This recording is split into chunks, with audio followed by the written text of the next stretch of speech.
दोस्तों, आज हम पढ़ेंगे सिंधु घाटी सभ्यता। ये मेरा नया चैनल है जो प्राचीन कालीन भारत के बारे में आपको बताएगा। सिंधु घाटी सभ्यता बहुत पुरानी सभ्यता है, बहुत विशाल सभ्यता है। ये भारत की ही नहीं, दुनिया की पुरानी सभ्यताओं में से एक सभ्यता है। इसका आकार त्रिभुजाकार है।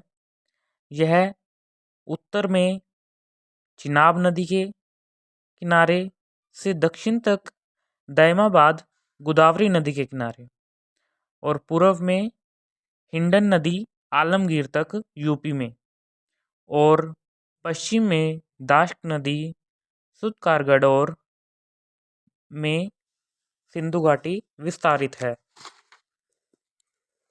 जैसा कि हम पढ़ चुके हैं, उत्तर मांडा कश्मीर में, दक्षिण दैमाबाद महाराष्ट्र, पूर्व आलमगीरपुर यूपी, पश्चिम सुतकारगढ़ और बलूचिस्तान। जलीय सीमा 1300 किलोमीटर। सिंधु घाटी का पूर्वी एवं पश्चिमी विस्तार 1600 किलोमीटर है। सिंधु घाटी का उत्तरी एवं दक्षिणी विस्तार 1400 किलोमीटर है। सिंधु घाटी का कुल क्षेत्रफल 20 लाख वर्ग किलोमीटर का है। सिंधु घाटी सभ्यता को खोजने वाला जो खोजा जाने वाला पहला स्थल हड़प्पा में है, जो आधुनिक पाकिस्तान में है। खोज एवं उत्खनन। सिंधु घाटी सभ्यता के बारे में सबसे पहले 1826 में चार्ल्स मेसन नामक अंग्रेज विद्वान ने हड़प्पा के टीले की खोज की तथा यहाँ से कुछ ईंटें प्राप्त की, किंतु इस समय कोई उत्खनन नहीं हुआ था और न ही बड़े पैमाने पर कार्य आगे बढ़ा।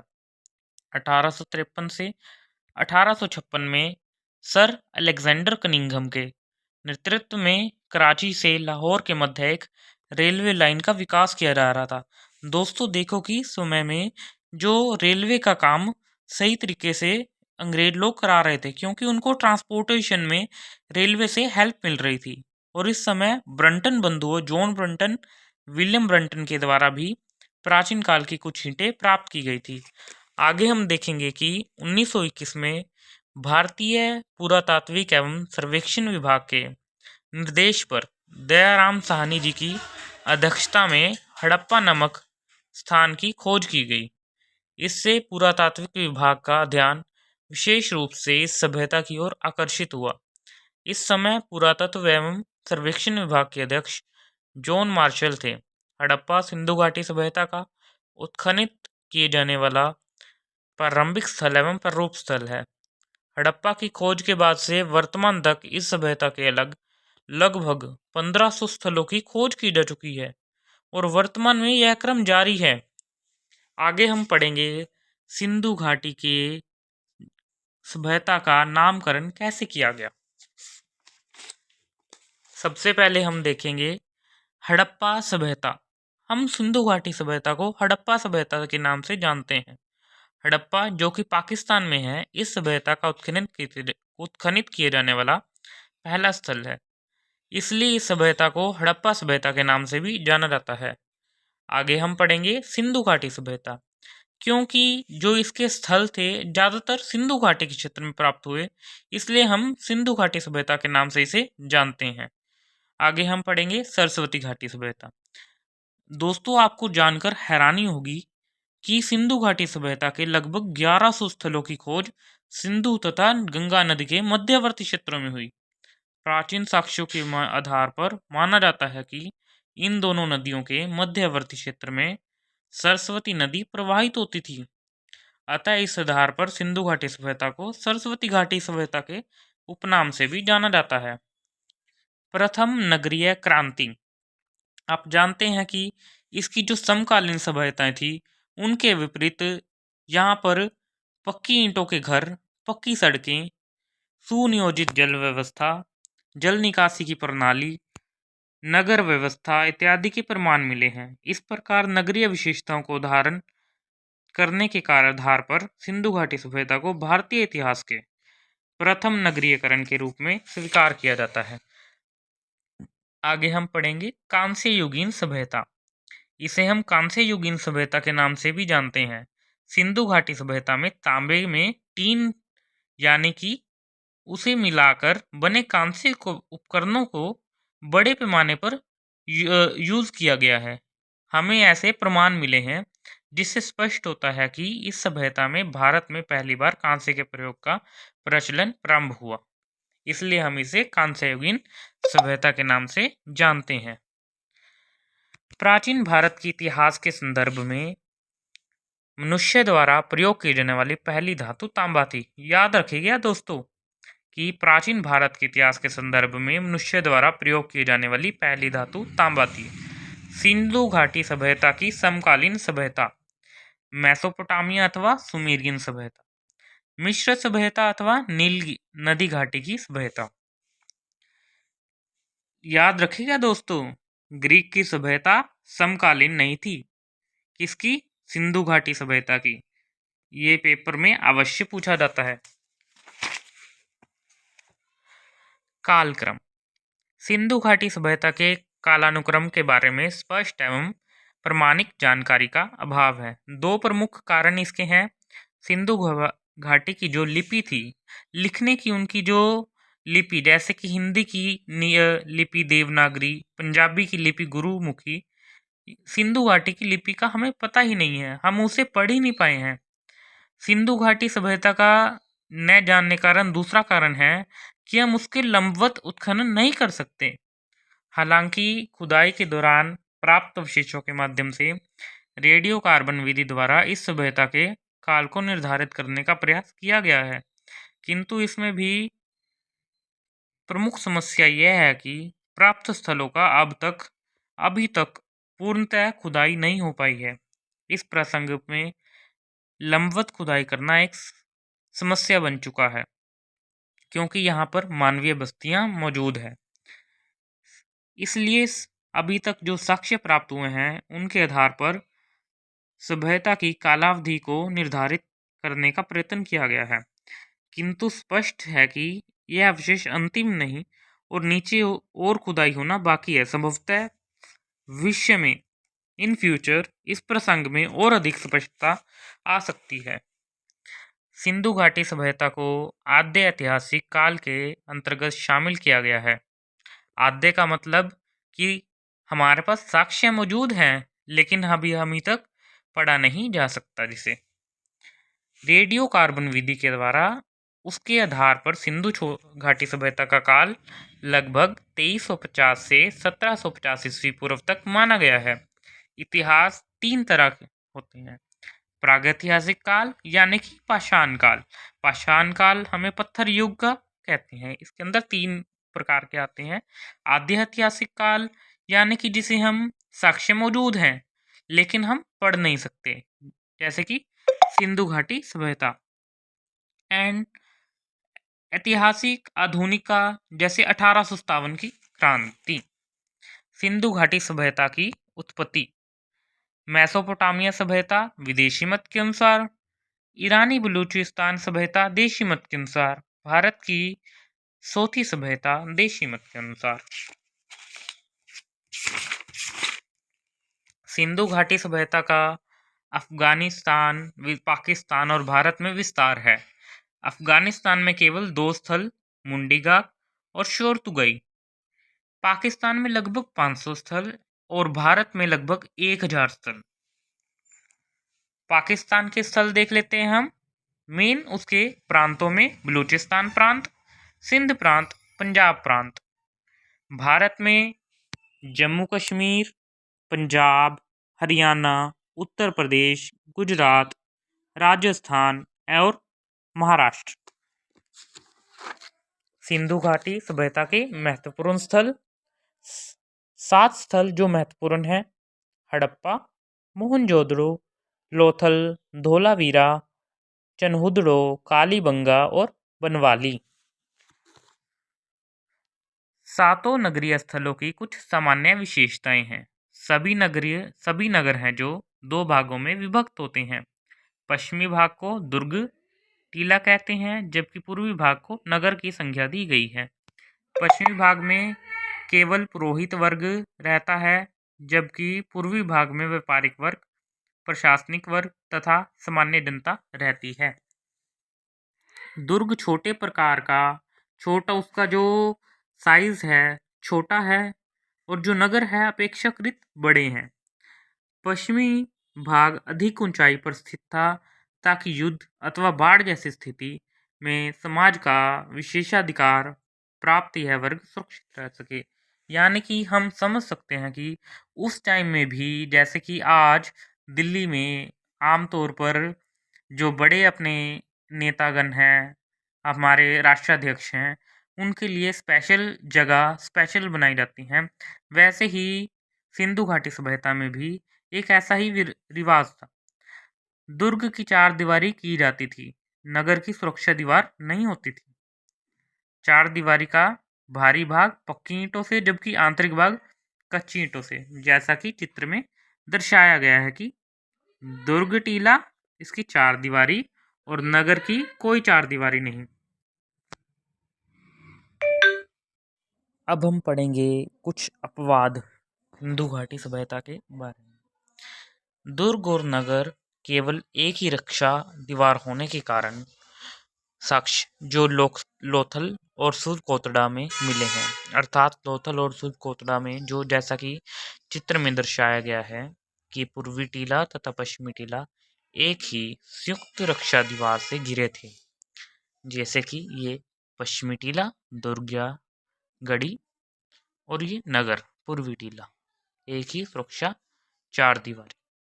अपवाद 2, चंदहुदड़ों में दोनों टीलों में किसी प्रकार की कोई रक्षा दीवार या चार दीवारी नहीं थी, अर्थात दोनों दुर्ग या नगर बिना चार दीवारी के थे। अपवाद 3, धोलावीरा में 3 टीले मिले हैं। तीसरे टीले को मध्यमा के नाम से जाना जाता है। यह पूर्वी टीले और पश्चिमी टीले के मध्य स्थित था, जैसा कि आपको चित्र में दर्शाया गया है। हम पढ़ेंगे आगे हड़प्पा के बारे में। इसके खोजकर्ता दयाराम साहनी जी, जिन्होंने 1921 में हड़प्पा नगर की खोज की। अन्य उत्खननकर्ता माधव स्वरूप वत्स एंड व्हीलर। अवस्थिति पाकिस्तान के पंजाब प्रांत में मोंटगोमरी जिले में रावी नदी के बाएं तट पर स्थित। मोंटगोमरी जिले का नाम वर्तमान नाम शाहीवाल है। नगर की रक्षा दीवार के लिए पश्चिम की ओर बने दुर्ग को व्हीलर ने माउंट एबी की संज्ञा दी। हड़प्पा में 6-6 की 2 पंक्तियों में निर्मित कुल 12 कमरों वाला एक अन्नागार मिला है। यह अन्नागार नदी के निकट था तथा अन्नागारों के मुंह की नदी की ओर खुलते थे, जिससे जल मार्ग से अनाज का व्यापार करते थे। पश्चिमी टीले में मजदूर आवास मिले हैं, जिसमें श्रमिक रहते थे। 18 वृत्ताकार चबूतरे मिले हैं। गेहूं एवं जौ के साक्ष्य मिले हैं। श्रमिक अनाज कूटने का कार्य करते थे। लकड़ी की कब्र मिली है, जिसे R37 नाम दिया गया है। मातृ देवी की मृण मूर्ति, लिंग पूजन के सर्वाधिक साक्ष्य, जली हुई ईंटों के आवास तथा जल निकासी के प्रमाण, लाल बलुआ पत्थर निर्मित मनुष्य के शरीर की मूर्ति पे अभिलेख वाली मोहरें सर्वाधिक हड़प्पा से ही मिली हैं। तांबे की इक्का गाड़ी भी हड़प्पा से मिली है। पुजारी की पत्थर की मूर्ति, एक बर्तन पर मछुआरे का चित्र, शंख का बना बैल। मोहनजोदड़ो, आगे हम पढ़ेंगे मित्रों मोहनजोदड़ो के बारे में।